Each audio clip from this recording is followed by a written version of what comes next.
Yo, what's going on, everybody? It's Straight Outta Boston here, aka the King of Boston. Today we're back for episode 25 of my Indiana Pacers MyLeague on NBA 2K15, and Marc Gasol suffers a severe ankle sprain.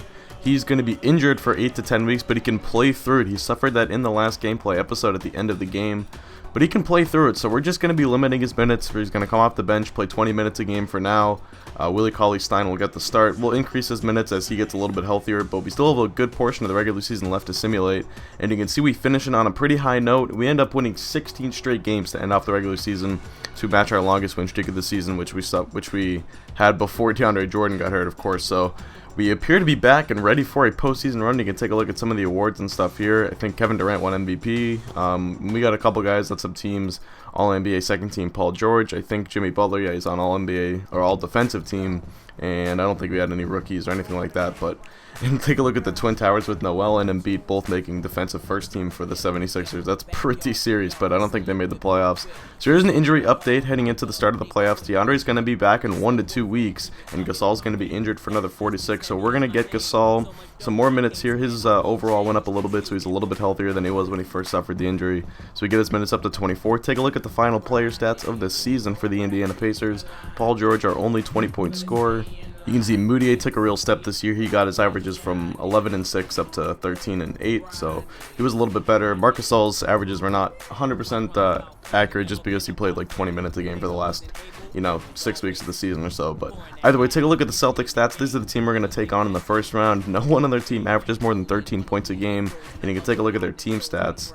They were a pretty defensive team. They only allowed 93 points a game, only scored 96, didn't shoot the ball well from deep. We ended up averaging 86 points allowed per game, which I didn't look up, but I imagine is probably some sort of record. It's most certainly at least a franchise record, and I'm not really sure. I know in different eras of basketball they play different ways, and the best teams averaged 115 points a game when they played in the 60s and stuff like that. So I get how that stuff changes over time, but I'm not sure. I'd kind of want to look that up and see if it was some sort of record. But take a look at the starting lineups for tonight's game. So we got Cauley-Stein is starting in there at center for Marc Gasol. Take a look at the Celtics starting lineup. It's a pretty deep team. It's one without a real superstar or anything like that. Eric Bledsoe is probably their best player. He's their only player who's more than 80 overall in this game. But it's a pretty deep team. They have a lot of quality players. They have a lot of guys who average between like 7 and 11 points a game.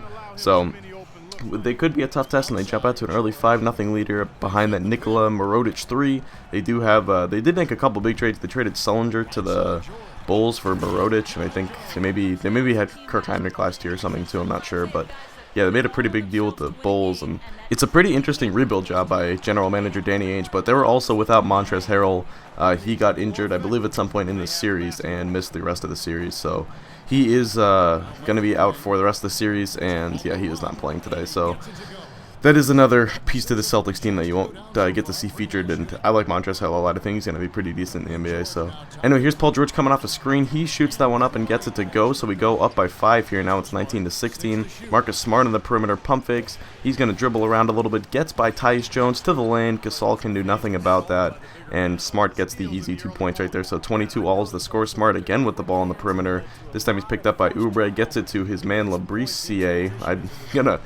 This Celtics team had a lot of weird names I'm gonna mispronounce throughout the video, so please just forgive me for that. But here's Moutier with the ball, gives it to Cauley-Stein. Stein ends up sort of muscling his way down into the paint and then gets the little tough flip shot to go. Very impressive move from Willie Cauley-Stein, who does not have a very good offensive game, but was able to get that one to go. George with the rebound out to Moutier. Moutier sort of hops that one up, not really, but he gives it to Kelly Oubre either way. Oubre gets the 2, and now we're up by 2, 28-26. Moutier with the ball. Gets on the perimeter. He's going to wait for Paul George to come off this down screen here. And again, George for 3. Same play we ran earlier, and he gets it to go. Paul George had a fantastic shooting night tonight. You will see he was excellent throughout the night from long range. But here's Hezonja. This guy's name, Mario Hezonja, I believe his name is. And he really, I think he only finishes with like 16 points on 16 shots. But he seemed like he was having a pretty good game throughout, as he really was. I think he was their top scorer, and on a team that doesn't have anyone really score more than 13 points a game, if a guy gets 16 or 17, it's rather noticeable. So he'll probably notice that throughout the video, and it felt like he was killing us all game long, although we eventually put Paul George on him. But anyway, you just saw Greg Popovich flash up on the screen for a moment there, and yes, Greg Popovich is the head coach of the Celtics team. No more Brad Stevens. Popovich has left the Spurs and come to the Celtics, and you'll see He also gets the halftime interview, so I showed a clip of that. But anyway, it's 45-40 right now. Moutier finds Paul Pierce, who just sort of runs behind him, is open for three and knocks it down. Now it's 50-44, and we're at the half. And here you'll see Greg Popovich again. He's about to get interviewed. I'm not going to play the interview, but you will see him pop up on the screen right about now. So Greg Popovich is the head coach of the Celtics team. Maybe that explains why no one averages more than 13 points a game on their team. They're playing team basketball. But either way, here's the halftime report. 50-44 is the score. We're out shooting them, out assisting them, out rebounding them, pretty much outplaying them so far. It's been a pretty good half.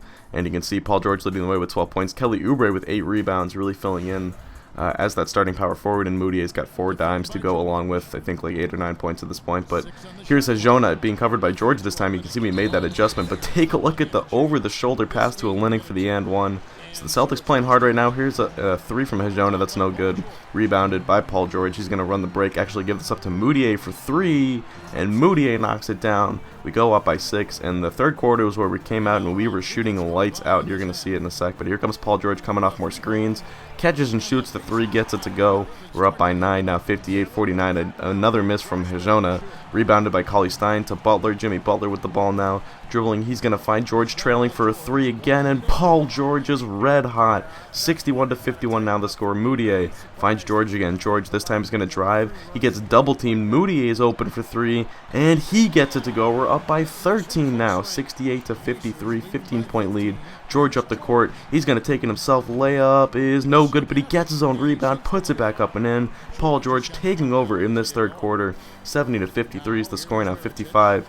That's Nikola Mirotic actually with the ball. Gives it to Ingram. Ingram down low to Hezonja, and Hezonja, not really think I'm mispronouncing that, but 80-65 now. Tyus Jones with the ball. He's going to look for a screen from Nene. Goes right to the hoop, dishes it back out to Heinrich. He had a couple different options there, but he goes with the Heinrich long too, and Kirk Heinrich is looking really excited for his first field goal of the game. Marcus Smart to the hoop. Great ball movement from McDermott to Labrizier to Bledsoe in the corner for the 3. That was fantastic ball movement by the Celtics to get the open look in the corner. 84-70. Butler with the ball is going to look for the screen from Cauley Stein, and he's going to end up going right by Marcus Smart. Well, not quite right by Marcus Smart. Smart did a good job of staying in front of him, but Butler was a little too strong right there.